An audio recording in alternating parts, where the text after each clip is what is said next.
ಅಜ್ಜಿ, ಮಳೆ ಎಲ್ಲಿಂದ ಬೀಳುತ್ತೆ? ಮೇಲ್ ಸಮುದ್ರ ಇರುತ್ತಾ? ಆಕಾಶದಲ್ಲಿ ನದಿ ಸಮುದ್ರ ಏನಿರುತ್ತೆ? ಮತ್ತೆ ಮೇಲ್ ನೀರಿಲ್ಲ ಅಂದ್ರೆ ಮಳೆ ಎಲ್ಲಿಂದ ಬರುತ್ತೆ? ಆಹಾ, ಅದು ಮ್ಯಾಜಿಕ್ ಬಿಡು, ನಿನಗ್ ಹೇಳಿದ್ರು ಅರ್ಥ ಆಗಲ್ಲ. ಏನ್ ಮ್ಯಾಜಿಕ್ಕಾ?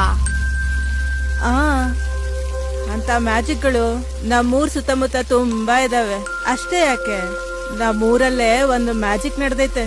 ಅದ್ರ ಬಗ್ಗೆ ಊರೆಲ್ಲ ಕತೆಗಳು ಹೇಳ್ತಾ ಇದ್ದಾರೆ. ಏನ್ ನಮ್ಮೂರಲ್ಲ? ಆ ಏನದು?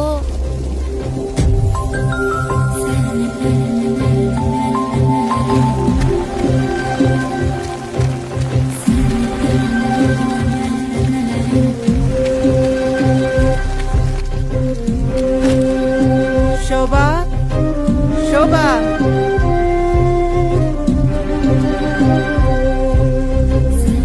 ವಾಣಿ, ವಾಣಿ. ಏನ್ ಚಿಕ್ಕಮ್ಮ ಇಷ್ಟೊಂದ್ ನೆಂದೋಗಿದ್ಯಾ? ಬಾ ಒಳಗ್ ಬಾ. ಶಿಲ್ಪ ಈ ಕಡೆ ಏನಾದ್ರು ಬಂದ್ಲಾ? ಈ ಕಡೆ ಏನ್ ಬರ್ಲಿಲ್ವಲ್ಲ. ಶಿಲ್ಪ ಏನ್ ಬೆಳಗ್ಗೆನೆ ಹೊರಗಡೆ ಬಂದ? ಎಲ್ಲೋಗಿರ್ತಾಳೆ ಇವಳು? ಹೇಳ್ದೆ ಕೇಳ್ದೆ.